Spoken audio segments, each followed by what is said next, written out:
Ese. ¿Y por qué? Justamente a eso iba, ¿no? Entonces, ¿por qué eso comenzó a dejarse? Y más bien comenzó a utilizarse la red pública.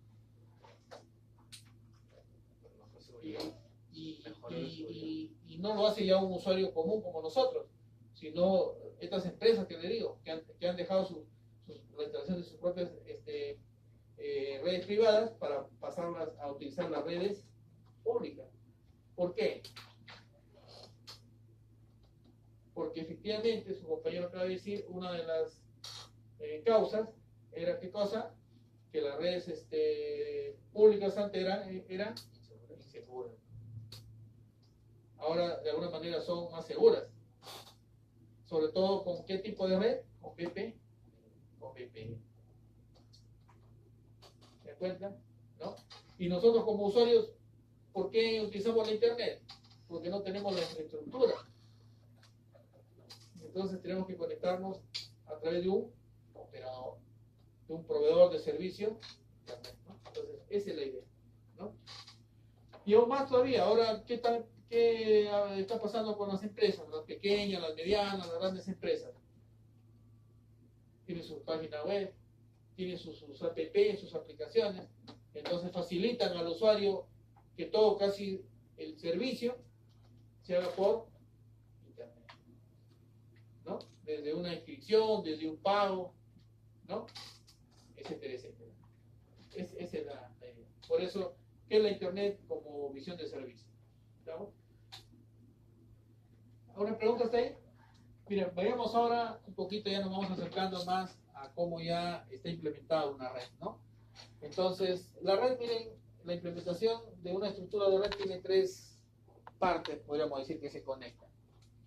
Fácil de entender, ¿no? En el borde de la red, ahí están las aplicaciones que se implementan en los hosts.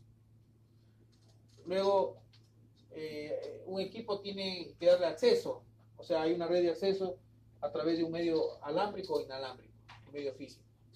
Y luego tenemos la gran red que lleva volúmenes de información a gran velocidad, que es la red de núcleo en la cual se interconectan todos los ruteadores. ¿De acuerdo? Entonces, esos son las tres partes de una estructura de red, ¿no? O sea, los dispositivos de borde, el medio de acceso y el gran núcleo de red. ¿De acuerdo? ¿Qué características tiene el borde de la red? Bueno, ya le hemos dicho, la primera característica es que es implementado por un elemento que se llama host. Y ahí en el host se ejecutan los programas de aplicación, que finalmente es lo útil. ¿De acuerdo? Al final, ¿qué es lo que quieren los usuarios? Compartir información, compartir una base de datos, un correo, una red social, ¿de acuerdo? Eso es lo que quieren los dispositivos finales, los hosts, ¿de acuerdo? Pero ¿cómo se hace eso? ¿Cómo se comparten esos servicios? ¿Cómo se comparten esos servicios? Con un modelo cliente-servidor. ¿Por qué? ¿Había otro modelo antes? ¿Cuál es el modelo anterior al modelo cliente-servidor? ¿Se acuerdan? El modelo maestro-esclavo. ¿Existe todavía una red maestro-esclavo actual? ¿Cuál es esa red? Antes, por ejemplo, miren los ingenieros de sistema en los años 70, 80, ¿cuál era su función? No había el modelo cliente-servidor, o sea, no había Windows. Entonces, IBM, ¿qué hacía? Había Nobel, SNA, SNA era la red propia de IBM, por ejemplo, pero no tenía un modelo cliente-servidor, era un modelo maestro-esclavo. O sea, el ingeniero de sistemas tenía que estar aquí, en una computadora que era el servidor, y él era el maestro, y él tenía que estar haciendo la comunicación entre pares de PC. O sea, no había autonomía de comunicación entre las PCs. Tenía que ser siempre a través del maestro. Ustedes se imaginan el tiempo que se consumía en hacer esa comunicación y tediosa, pero ese era el ingeniero de sistemas, ese era su trabajo. Entonces, cada empresa que implementaba una red tenía que tener un ingeniero específico para hacer funcionar la red. Lo que ahora, pues, eso es automático, ¿no? Pero ¿cómo se hizo automático? cuando los hosts implementaron el modelo cliente-servidor. Esta computadora se puede comportar con un modelo cliente-servidor, claro. Si yo entro al usuario de aquí, ahí puedo encontrar una carpeta compartida y puedo grabar de aquí hacia acá. ¿Qué es este de aquí y qué es este de aquí? ¿Quién es el cliente y quién es el servidor? Este es el servidor, porque de ahí yo estoy copiando aquí y yo soy el cliente. ¿Pero puede ocurrir lo contrario también o no? Claro. Pero ¿por qué se ha dado eso? ¿Gracias a qué? Al sistema operativo de red. ¿Cómo se llama el sistema operativo de red? En ese caso, Windows. ¿De acuerdo? Y para que ese sistema operativo de red pueda comportarse un modelo cliente-servidor, ¿qué debe implementar como pila de protocolos? El modelo que ustedes han estudiado. ¿Cómo se llama el modelo? TCP/IP. ¿De acuerdo? Ese es el modelo cliente-servidor. Pero ¿qué ventajas tiene el modelo cliente-servidor?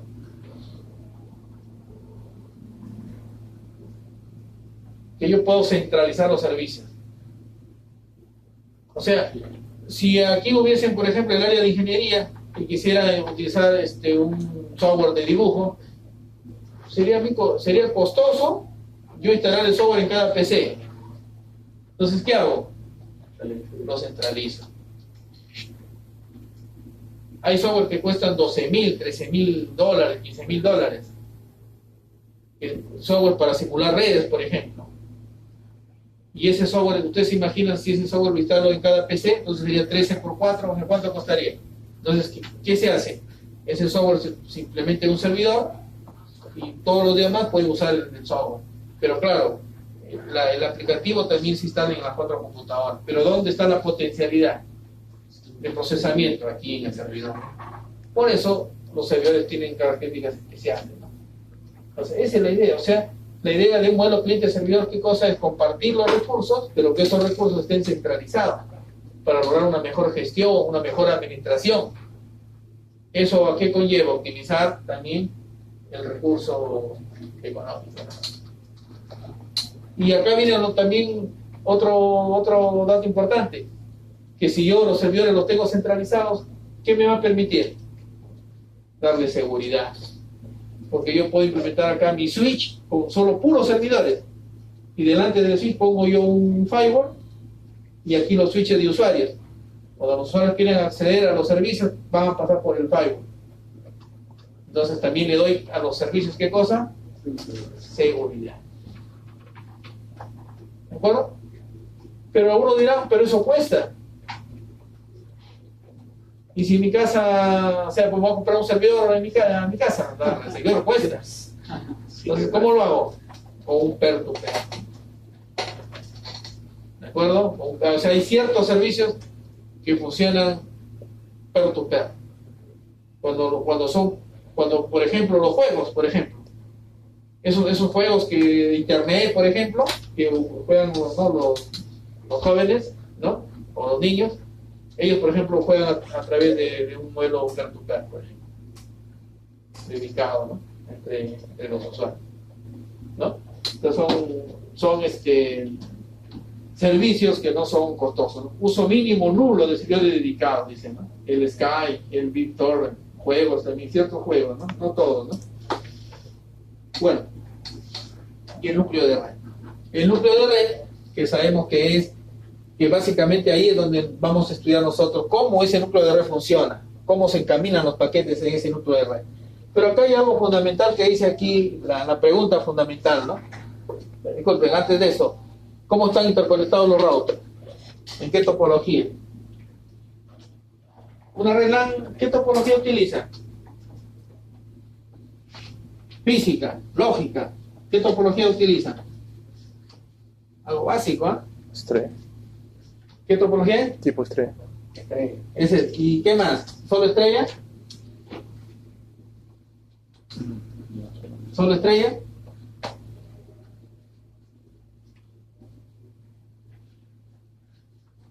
¿Y la estrella extendida y el anillo no lo utiliza? El anillo no usa el frame relay. Bueno, frame relay es una, acuérdense que frame relay es una, estamos hablando de la red LAN. Yo pregunté la red LAN. El frame relay es una red WAN. ¿Cuál es estrella? Agarro un switch acá y aquí conecto las PCs, ¿cierto? Esa es estrella, ¿no? Pero si yo tengo un switch aquí grande y subdivido en dos switches más pequeños, entonces ya tengo, acá están los usuarios recién. Entonces ya no es una, ¿esa es una estrella ya? Ya no, ya. ¿Ah? Pero sigue siendo una estrella, pero es una estrella extendida. ¿No? Porque un árbol sería esto, ¿no? Ese sería un árbol, ¿no? Ese sería un árbol, ¿no? Y aquí esto vuelve otra vez así, ¿no? Y ese sería un árbol, ¿no? Normalmente como árbol funcionan los algoritmos, que ya es una topología lógica. Lo que estamos viendo aquí, ¿qué cosa es? Una topología física. Es una topología física. ¿De acuerdo? Entonces estrella extendida, incluso una red más grande ya sería esta, ¿no? Pero que sigue siendo estrella extendida. ¿Cierto o no? Y acá están los usuarios. Todos son switches, ¿ah? ¿Cómo se llama este switch que está aquí, que centraliza todo? Core. ¿Cómo se llama a todo switch? Distribution. Y a este switch de acá, ¿cómo se llama? Switch de acceso. O sea, hay un switch de acceso, de distribución y un core. Estos switches de aquí, estos switches de acá, pueden estar en un edificio 1. Y estos de aquí pueden estar en otro edificio 2. O sea que ya comuniqué dos edificios, miren, a través de un core. Y podrían incluso poner otro core para que sea un de backup, ¿no? Bueno, ya está. O sea que tenemos topología física, esa como le habíamos llamado, estrella extendida. ¿Y por qué no anillo? También podría haber una topología anillo, ¿o no? Imagínense un campus universitario de 5 edificios. ¿Puedo hacer yo esa conexión o no? ¿Es ese anillo? No, porque estamos hablando de topología física. Si se rompe aquí, vamos que se rompa ahí, ¿no siguen interconectados los 5 edificios? Sí. 1, 2, 3, 4, ¿no siguen interconectados? Ya está. O sea que la topología física es anillo, pero el funcionamiento del protocolo siguen siendo switches. O sea, imaginemos que este sea el core, y este sea el de distribución, y este también es de distribución. Todo de distribución. Y en su mismo edificio se conecta con otros switches. Entonces la pregunta es, si se rompe acá la fibra, ¿qué pasaría? ¿No siguen conectados los equipos? O sea que la red sigue funcionando. No es un token ring, como el equipo no está funcionando con una tecnología token ring. Siguen siendo switches convencionales de conmutación. Solamente lo que le estoy dando con esto, ¿qué cosa es? Seguridad. Porque si yo tengo un edificio aquí central y agarro así, comunico 3 edificios así, y si se rompe esta fibra, ¿ahí qué va a pasar? Ahí si ya dejó de comunicarse con o no. ¿Y esto qué era esta comunicación? ¿No era una estrella extendida? Entonces el token ring sigue siendo útil o no? Claro, pero como topología física, no como protocolo, que es otra cosa. Porque un protocolo token ring sí necesita el paquetito que sale por aquí, que procese y llegue nuevamente acá. Entonces sería protocolo. Entonces ahí sí, si se rompe aquí, efectivamente ya no deja de funcionar la red. Pero esa topología o ese protocolo que se llama token ring ya desapareció, ya se desfasó. A pesar que fue un buen protocolo, ¿no? Sino que se quedó en velocidad, se quedó. Bueno, entonces esas son las redes LAN. Y quiere decir que la red WAN entonces también utiliza estas topologías. Estrella extendida, token ring. Utiliza esas topologías. ¿Cómo lo ven aquí? ¿Cómo se llama esta topología? Es una ¿Es una estrella? No. ¿Es una estrella encendida? Tampoco. ¿Es un toque ring? Diré, disculpen, ¿un anillo?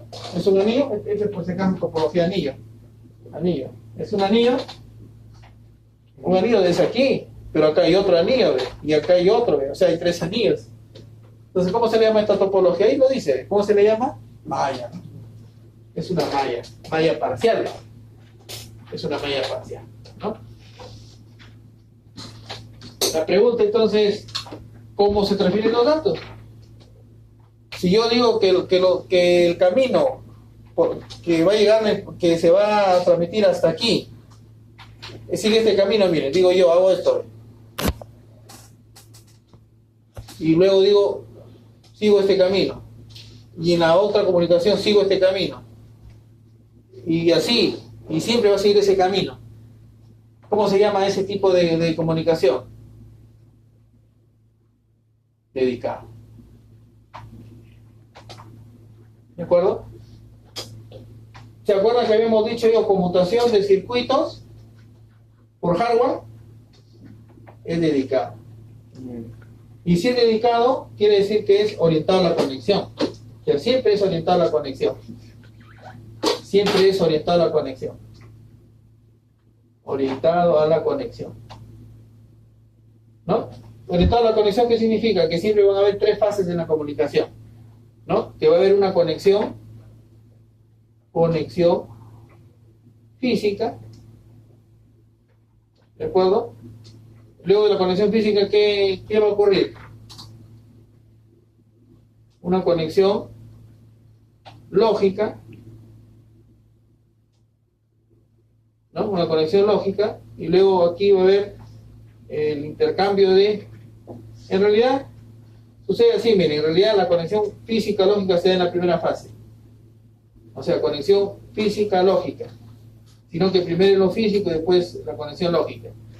Luego se hace el intercambio de información, o sea, ya fluye la información, intercambio de información, y luego se hace la desconexión. Si aquí se hizo la conexión, acá debe ocurrir ¿qué cosa? La desconexión. ¿Qué desconexión? Al revés de esto ya. Lógica y en algunos casos de física. ¿Cómo se entiende eso de aquí? Con una llamada telefónica. ¿Qué sucede para hacer una llamada telefónica? Cuando yo alzo el teléfono, por ejemplo, ¿qué debo escuchar? Que llega línea. Cuando hay línea, ¿eso qué significa? Que hay conexión física. Y entonces marco el número. ¿Qué se origina en el otro lado? Suena el teléfono. ¿Qué hace el usuario? Levanta el teléfono. ¿Ahí qué se hizo? Conexión lógica. ¿Estamos? O sea que, ¿se cumplió la primera fase o no? Sí. Hubo una desconexión, disculpen, física y una conexión lógica. La conexión lógica se logró con una señalización. Corriente de timbrado, tono de llamada. ¿Qué sucede? Comienzan a hablar los usuarios.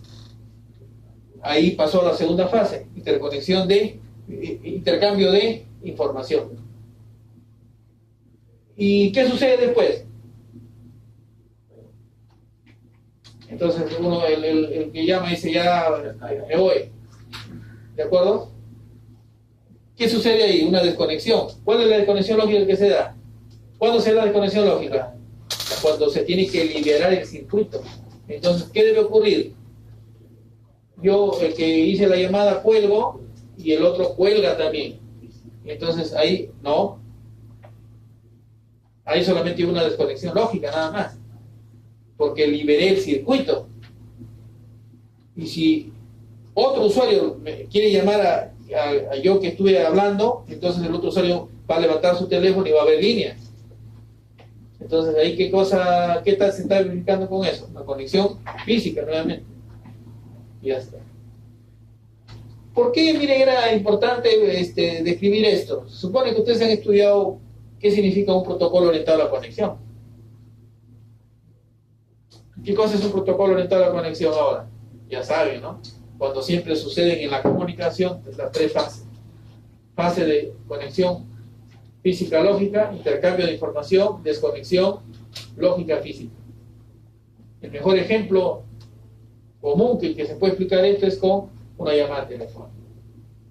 Quiere decir que entonces que la red PSTN utiliza un protocolo de señalización orientado a la conexión. ¿Estamos? Esa es la idea, ¿no? Muy bien. Entonces vamos a ver, miren, el primer concepto, que es el concepto de conmutación de circuitos. Entonces, miren, ¿se acuerdan de lo que yo les había dicho? Cuando dice, ¿qué pasaría cuando yo quiero pasar desde un lado fuente hacia un lado destino y siempre utilizo el mismo camino? ¿Cómo se llama ese tipo de enlace? Línea dedicada. Dedicado. Quiere decir que en cualquier parte de ese enlace se corta, ¿qué pasaría? Ya no hay comunicación. O sea que todo protocolo orientado a la conexión me va a garantizar una buena comunicación, porque si no se cumplen, o si una de las fases no se cumple, no hay comunicación. Esa es la idea. ¿De acuerdo? Entonces, como dice aquí, el concepto de conmutación por circuito, aquí por ejemplo se ha logrado una comunicación, aquí se ha logrado, cuando se vuelve a comunicar, en la siguiente, y así. O sea, reserva de recursos de extremo a extremo para cada llamada. Ancho de banda, capacidad de computación, recursos dedicados, parámetros de calidad garantizada, beneficios, ¿no? Se requiere un procesamiento de establecimiento de llamada, lo que les acabo de explicar, ¿no? Una señalización. O sea que hay un gasto de procesamiento ahí. Y ese gasto de procesamiento, ¿cómo lo reduzco? ¿Cómo reduzco ese retardo? Cuando toda esa circuitería, todo ese hardware, lo hago más veloz. Pero ¿eso qué significaría? O sea, hacer un circuito más veloz, ¿qué significa? Utilizar cada vez tecnología más avanzada. Por eso aparecieron los primeros, se hacían con relay. Miren, las primeras centrales telefónicas eran mecánicas, luego se volvieron semimecánicas con relays, que ya se controlaban, y luego ya se volvieron digitales, ya con procesadores, circuitos integrados. Y eso eso es lo actual que se tiene. ¿De acuerdo? Y entonces, efectivamente, miren lo que ustedes pueden ver aquí, dice los circuitos de conmutación dedicados. Entonces, si quiero hacer una llamada telefónica, entonces pueden ver aquí que se tiene que cerrar acá. O sea que acá hay dos circuitos, un circuito que cierra el camino para la voz y otro circuito que cierra el camino para la data. Y sí, y efectivamente, ¿no? ¿Cómo se logró eso? ¿Cómo se logró eso? De repente ustedes ya no han utilizado eso, pero la antigua red, esta es la red que se llama la PSTN, ¿no? La red de telefonía pública conmutada. Lo único que yo necesitaba era concentrar teléfono en una central telefónica, así. Tenía otra central acá y hacía lo mismo. Ya está. Ya está. Una central más grande, una central de tránsito, y ya se lograba la comunicación. O sea que esta es una CO. Esta es una CO que está en la oficina central, ¿no? Una central telefónica local. Dos centrales telefónicas locales conectadas a través de una tándem, que era una central de tránsito que también servía para tarificar. ¿De acuerdo? Entonces, esa era la idea. O sea, este de aquí era un gran computador que cerraba el circuito. Se cerraba el circuito aquí, se cerraba acá y se lograba la comunicación. Eso es lo que me da a entender esto. La oficina central, ¿no? Lo que yo he dicho aquí, la oficina central, en ambos extremos. Y aquí una gran central, que había una jerarquía de centrales todavía, ¿no? Central primaria, secundaria, terciaria, que ya no se conectaban con cobre, sino con fibra ya. Solamente los usuarios abonados se conectaban a la oficina central con cobre. ¿De acuerdo? Pero alguien dijo, ¿y por qué esta es una red analógica? O sea que la señal que fluía por aquí era analógica, ¿no? Entonces alguien creó la computadora, pero las computadoras se conectaban entre ellas. Después se inventó el hub y ya podía concentrar más computadoras. Pero esto de aquí seguía siendo una red LAN, ¿cierto o no? Entonces alguien dijo, ¿por qué no utilizo esta red para, si tengo toda una computadora, miren, estoy a, no sé, a 5 kilómetros otra computadora? Entonces inventaron el módem, porque el módem, por aquí, ¿qué tipo de señal sale? Analógica, porque esta red es analógica, pero la señal que la computadora lleva al módem es digital. O sea, este procesa, ¿qué cosa? Ceros y unos. Esa era la idea. ¿De acuerdo? Entonces, efectivamente, entonces la computadora también podría utilizar las redes de circuitos conmutados dedicados. ¿Pero qué necesito para poder hacer eso? Un módem que reciba señal digital y lo pase a señal analógica. ¿De acuerdo? Esa es la idea, ¿no? Pero, ¿cuál fue el gran problema? ¿Por qué ya aparecieron luego nuevas redes? Porque esta red de aquí era una red que me permitía velocidades máximas hasta 56 kilobits por segundo. Esa era la máxima velocidad que me podía dar. O sea, yo como usuario me conectaba máximo a esta velocidad. Ustedes se imaginan, pues ahora se reirán con esta velocidad, ¿no? 56 kilobits por segundo. Pero miren, los bomberos lo usan todavía. Los bomberos lo usan. Por eso cuando ustedes llaman a un bombero, inmediatamente, o sea, nunca hay congestión, ¿no? Es rápido. Porque nadie lo usa, pues, ni un usuario ya, a nadie le venden modems para conectarse a la PCP.